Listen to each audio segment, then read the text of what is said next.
Sejam todos bem-vindos a mais um Filosofia em Foco, né? Hoje estamos gravando o 46º episódio e antes eu já vou pedir para que vocês, se estiverem vendo pela primeira vez, que se inscrevam no canal, né? Se já acompanham e ainda não forem inscritos, igualmente que se inscrevam. Se gostarem do conteúdo, dê o like e, se puderem compartilhar, vocês vão estar nos ajudando a divulgar esse conteúdo que a gente faz no Filosofia em Foco, certo? Bem, hoje nós vamos trazer um tema que, na verdade, é um tema que foi motivado por um podcast que nós fizemos, né? O podcast do número 43, é o 43º. Se você não viu, acesse a plataforma do YouTube e acompanhe o conteúdo. Foi na oportunidade em que trouxemos um convidado, que é o mestre em filosofia política Rubens Guimarães, onde ele fez uma fala sobre as noções de política desde os gregos antigos até a contemporaneidade, né? Interessante porque quando eu estava caminhando na rua, encontrei alguém que conheço e que assistiu ao podcast e me veio falar comigo.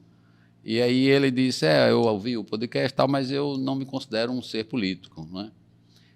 E aí eu perguntei por quê. E aí ele respondeu, não, porque eu nunca me candidatei a nenhum cargo eletivo, e então, portanto... Mas aí, na hora que eu iria dar a explicação para ele, ele precisou sair, que ele estava um pouco apressado. E aí, quando ele foi embora, eu fiquei pensando sobre a possibilidade de fazer um podcast explicando essa questão, certo? E este é o meu objetivo hoje. Então, o título do nosso podcast hoje, na verdade, é uma pergunta, que é: por que o homem é naturalmente um ser político? Por que o homem é naturalmente um ser político?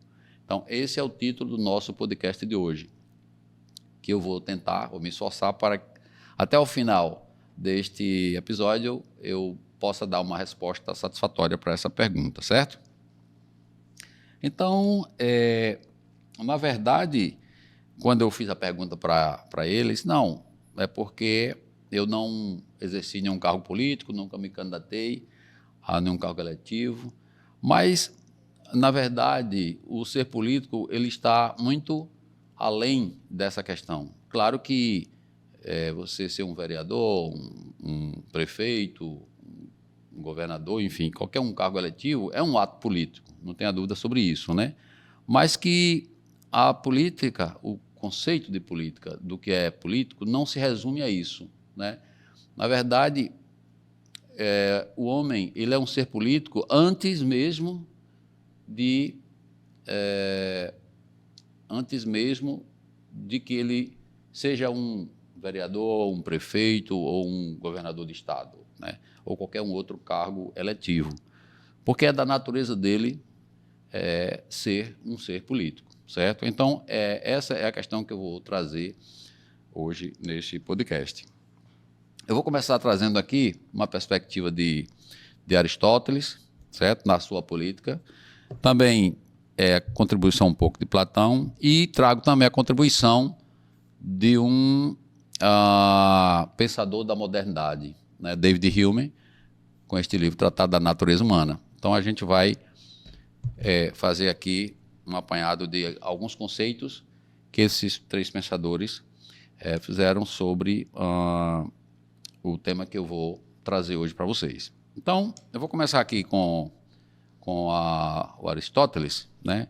Que essa pergunta está diretamente relacionada com a resposta que Aristóteles vai dar sobre a política, o homem e o meio social, e a sociedade, né? A cidade, né?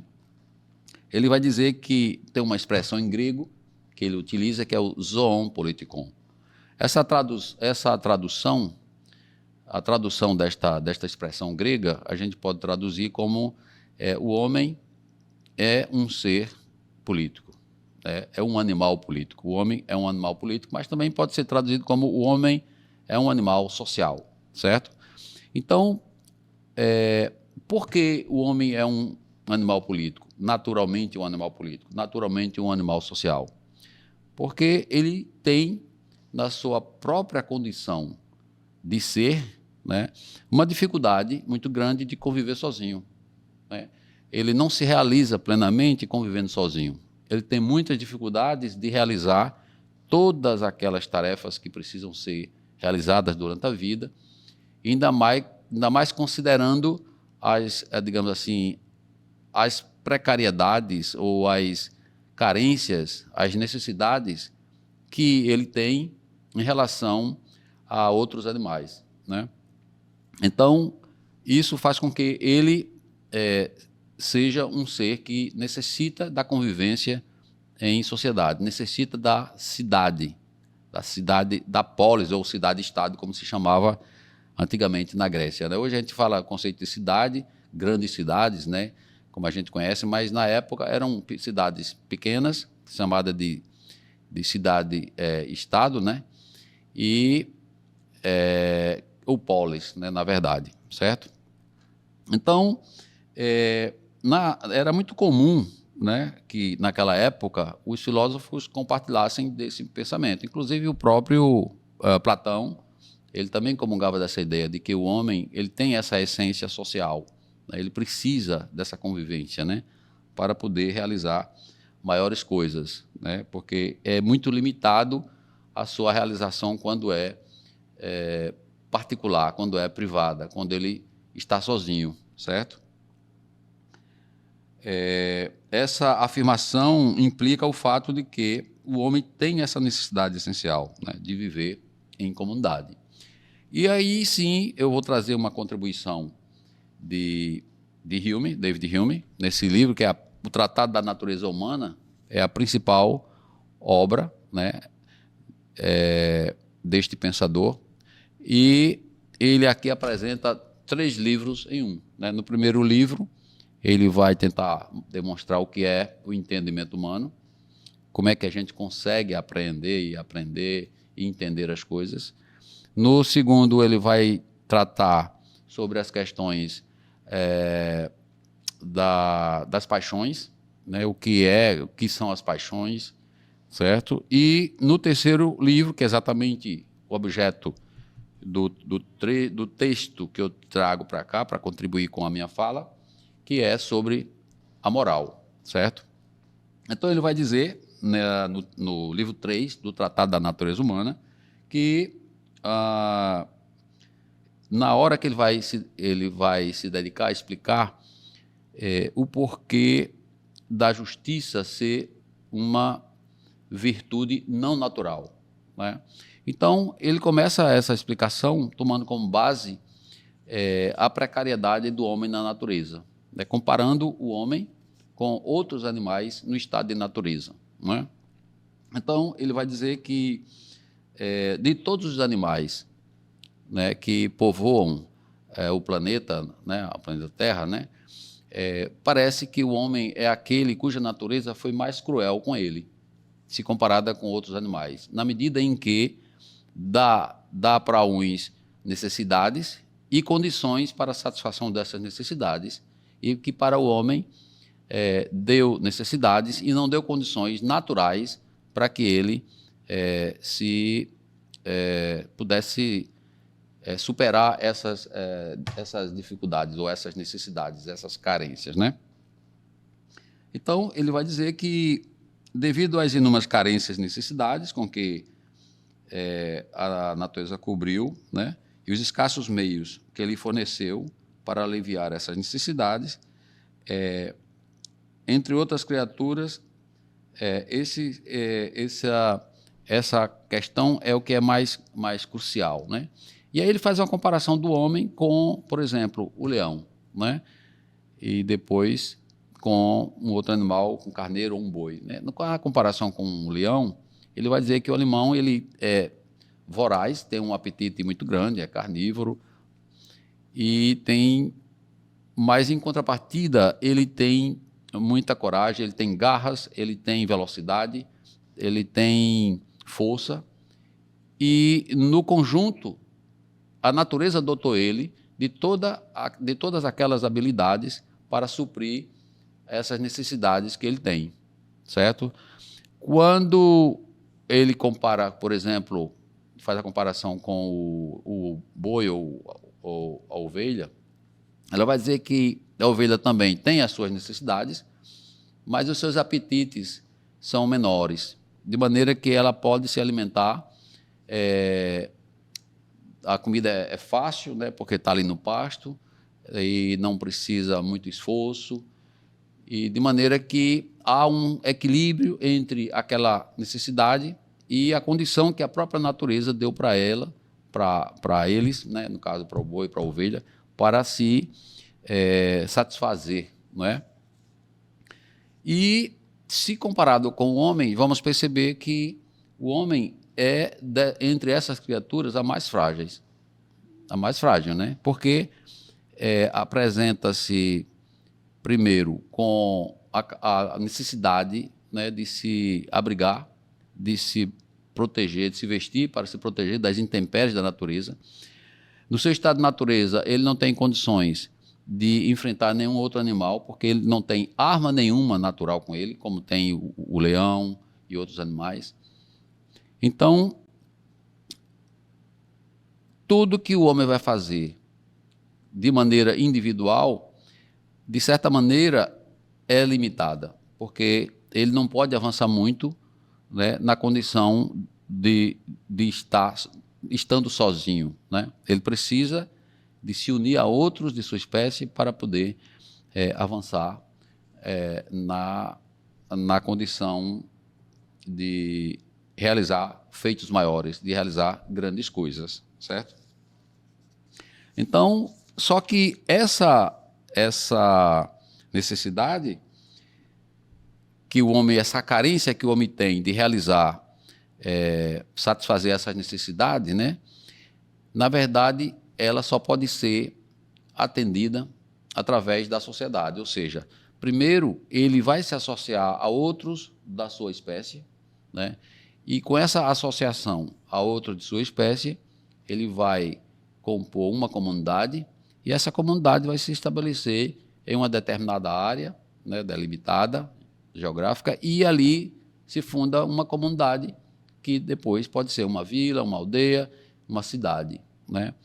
Então, é nessa cidade, é nessa comunidade que o homem vai encontrar apoio dos seus semelhantes, de toda ordem, e que vai fazer com que ele possa ter uma capacidade maior de desempenhar as suas atividades, tanto no que diz respeito ao trabalho, assim como no que diz respeito à segurança, e também na questão de que ele vai poder fazer e conquistar grandes coisas que isoladamente ele não poderia, não é?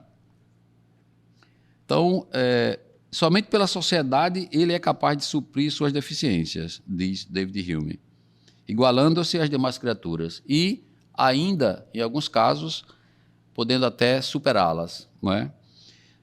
Todas as suas debilidades são compensadas quando se está em estado de sociedade, em estado de comunidade, portanto, desfrutando da vida em comum em uma sociedade, certo? Quando cada indivíduo trabalha isoladamente e apenas para si mesmo, sua força é limitada, né? Essa força é limitada demais para executar qualquer obra que seja considerada considerável, né? Então, a sociedade fornece um remédio para isso. E que remédio é esse? Seria exatamente a conjunção de forças, né, que amplia o nosso poder, a divisão do trabalho que aumenta a nossa capacidade produtiva e o auxílio mútuo que nos deixa menos expostos, né, à sorte e aos acidentes, certo? Então, a gente percebe que por essa força, capacidade e segurança adicionais é que a sociedade se torna uma condição vantajosa para o ser humano. É aí que entra, quando ele passa desse estado de natureza, né, e vai para o estado de convivência em sociedade, que ele vai, digamos assim, adquirir um estado de conforto e de segurança maior, né, do que estando sozinho. Mas algumas questões também surgem ali, que são questões de ordem de condução, né?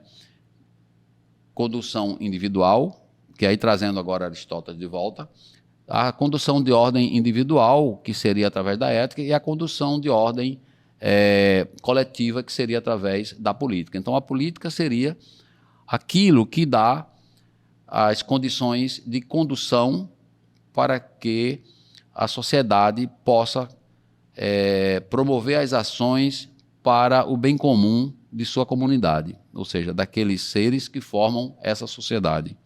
E a ética seria aquela condição do homem enquanto ser individual, né, que vai, digamos assim, identificar a conduta deste ser individualmente, né? E a ética e a política, elas estão, segundo Aristóteles, intimamente ligadas, estão intimamente relacionadas, não é? Aristóteles vai afirmar ainda que que o homem deseja saber, conhecer, na verdade, saber conhecer, não é?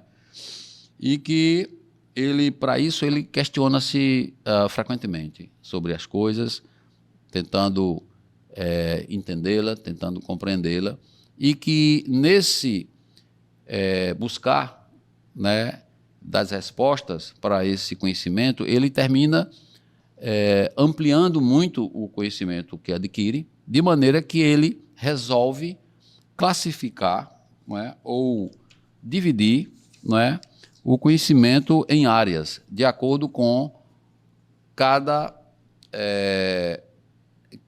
tipo ou objeto de conhecimento que é buscado, né, naquele tipo de conhecimento. E aí ele vai dividir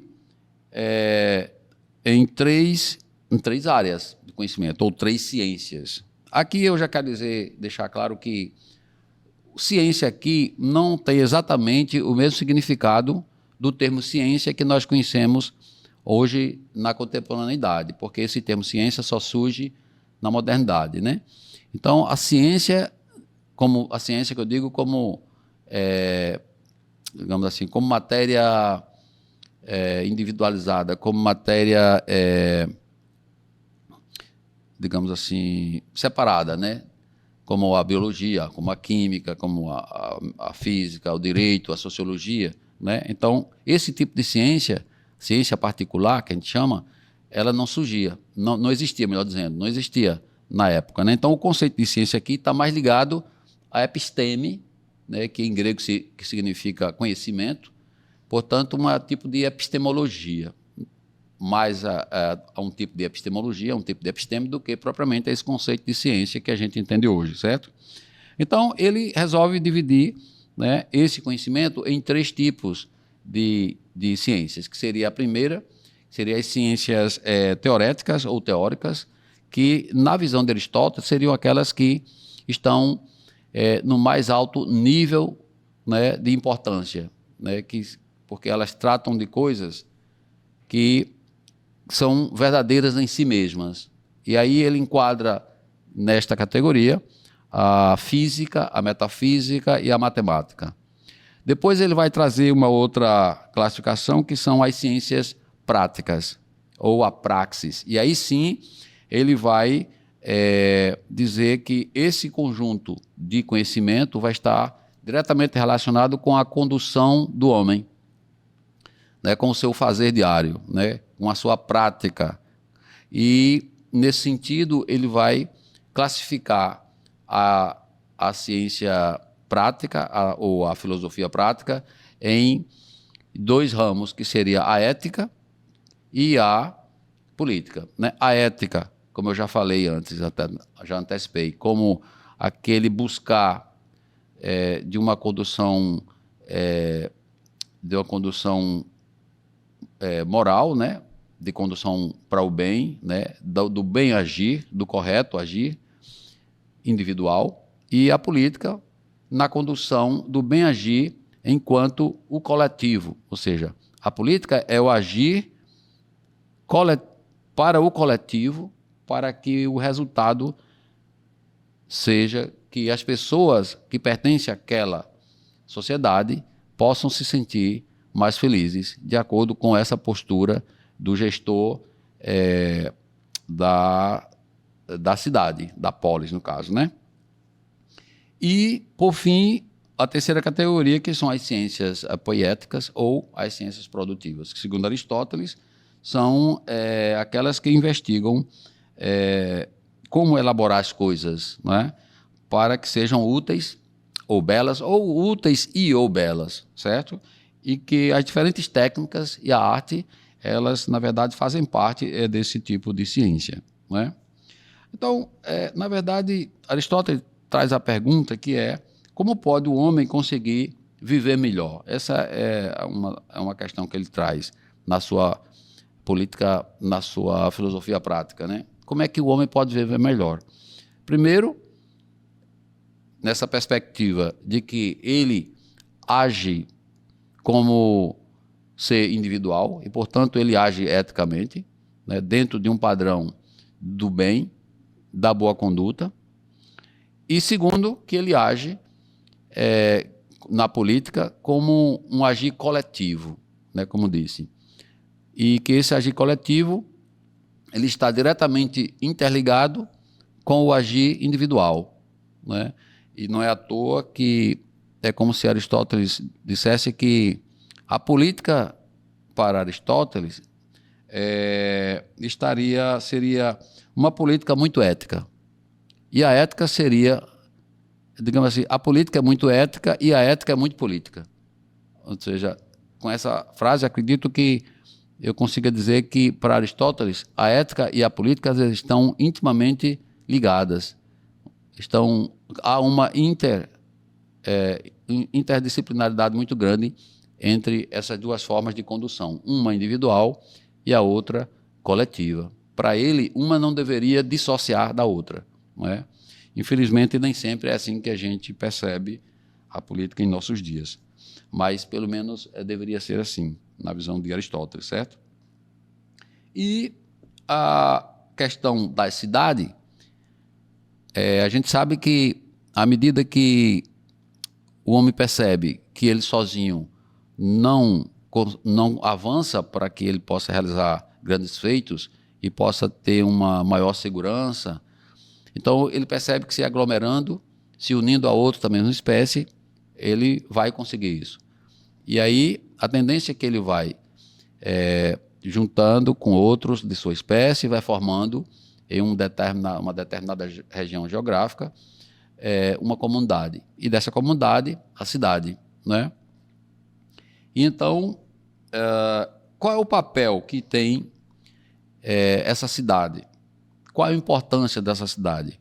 Bom, a importância é capital, porque é ali que ele vai encontrar todas as coisas necessárias para que ele satisfaça aquelas carências que ele tem, né? Quando eu pertenço a uma cidade, eu moro em João Pessoa, então eu preciso esporadicamente de um médico, esporadicamente eu preciso de ir ao restaurante, esporadicamente eu preciso ir a uma loja comprar roupas, ou preciso ir... Então, tudo aquilo que você precisa para o seu dia a dia, você vai encontrar numa cidade, né? E mesmo que você não mora na cidade, sei lá, você mora na zona rural, mas, de certa maneira, você vai precisar se deslocar para um centro para comprar aquelas coisas que você vai usar enquanto estiver na sua casa, se morar na zona rural, que geralmente pertence a um município, né, de uma outra cidade. Então, a gente vai estar sempre com essa ligação, né, de que essa necessidade de estar buscando esse apoio na cidade para atender a essas carências que o homem tem. E aí, ainda tentando... aqui eu vou trazer uma frase que eu particularmente gosto muito, dita certa vez por um estadista norte-americano, né, o John Kennedy, né? John Fitzgerald Kennedy. Certa vez ele disse a seguinte frase: "You never ask what your country can do for you, but what you can do for your country. Em tradução livre, isso quer dizer, você nunca pergunte o que o seu país pode fazer por você, mas o que você pode fazer pelo seu país. Então, eu acredito que essa frase dita por ele, na forma como eu estou entendendo hoje, e relacionando com a pergunta que me foi feita e que deu o título deste episódio, ou seja, porque o homem é um ser naturalmente político, ela também se encaixa bem aí. Por quê? Porque, às vezes, a gente acha que, como esse rapaz pensava, que para ser político teria que ser um deputado, um vereador. Não é o caso. As ações do dia a dia de cada cidadão é que vai compor a condição política desse cidadão, né? Então, por exemplo, mesmo aquelas que não são uma ação política, mas que são uma ação ética, uma ação moral, elas também se conduzem, né, para corroborar com a ação política. Por exemplo, na hora que eu não desperdiço água, no momento que eu sei que está precário o fornecimento da água. Então, na hora que eu economizo água por consciência, eu estou provocando uma ação que isso tem um desdobramento para a comunidade como um todo. Porque se todos os meus vizinhos e todos os cidadãos fizerem o mesmo, a gente vai estar adiando, né, essa falta da água. Ou ainda se, por exemplo, eu evito jogar lixo na rua. Então, igualmente, eu estou contribuindo para que o espaço comum ele seja limpo, esteja limpo sempre, né? Ou ainda quando eu não avanço no sinal ou respeito às leis do trânsito, é uma atitude minha, né? Portanto, é uma atitude moral, ética, porque eu estou obedecendo o normativo do trânsito,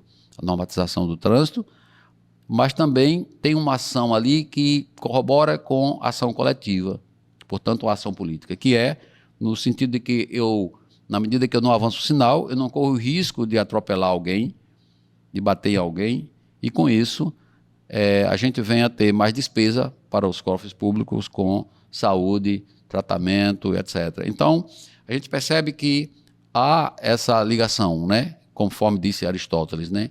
A política e a ética estão intrinsecamente correlacionadas, né? E ainda tem uma outra questão que por exemplo, quando o gestor, aí já sim é uma ação política no seu sentido literal, né? Quando o gestor da cidade, ele precisa ter a preocupação do que exige, do que se tem de carência na cidade, se está precisando de saneamento básico, se está precisando de iluminação, se está precisando de alguma obra de infraestrutura, de trânsito, enfim. Tem que ter esse olhar, não é, para a cidade. E por que tem que ter o olhar para a cidade? Porque a ação dele é política. E por que é uma ação política? Porque ele está tentando, com essa ação, ele vai tentar promover uma ação que vai beneficiar as pessoas que convivem naquela comunidade.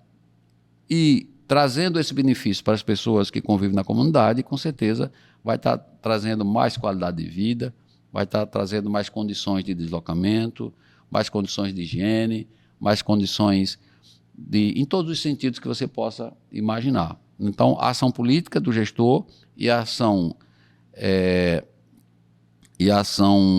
moral ou ética de quem está participando da comunidade. Mas também podemos ter uma participação política no sentido de que eu possa contribuir de alguma maneira com uma ação para o coletivo, né? Então, eu acredito que a pergunta que o rapaz me fez, eu posso responder desta maneira, né? Que antes dele ser um vereador ou exercer qualquer outro cargo eletivo, ele é um ser naturalmente político. Não o contrário. Não é porque ele exerceu um cargo de prefeito que ele é um ser político. Não. Por ele ser um ser naturalmente político, é que ele resolveu se candidatar a um cargo eletivo qualquer, de vereador, de prefeito, de governador de estado, ou qualquer um deles. Então, essa é a ordem, entendeu? Então, a política está no homem por uma condição natural, de que ele não pode viver sozinho. Ele tem que viver em comunidade. E como ele precisa viver em comunidade, dentro das cidades, né? Então, precisa que haja a política para gerir o coletivo. Então, essa é a mensagem que a gente estava querendo passar para vocês, né? De que o homem, ele é naturalmente um ser político, ou seja, o zoon politikon aristotélico é o que define essa condição, não é? E depois a gente já traz corroborando aqui com nossa fala o texto de Hume e outros pensadores também, o próprio Rousseau, Jean-Jacques Rousseau, né? Ele com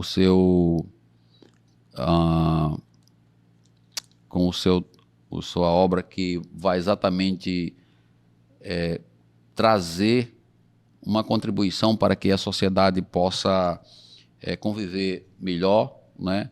Obedecendo algumas leis, obedecendo aos normativos, obedecendo um contrato social, na verdade, né? Que ele traz para que a gente possa, dentro de nossos apetites, que a gente, por um lado, está na cidade e tem as nossas necessidades de estar ali, porque precisa suprir, mas também, por outro lado, surge uma outra questão que é controlar os nossos apetites para respeitar o limite do outro. Então, Jean-Jacques Rousseau traz a ideia do contrato social, né, que é aceito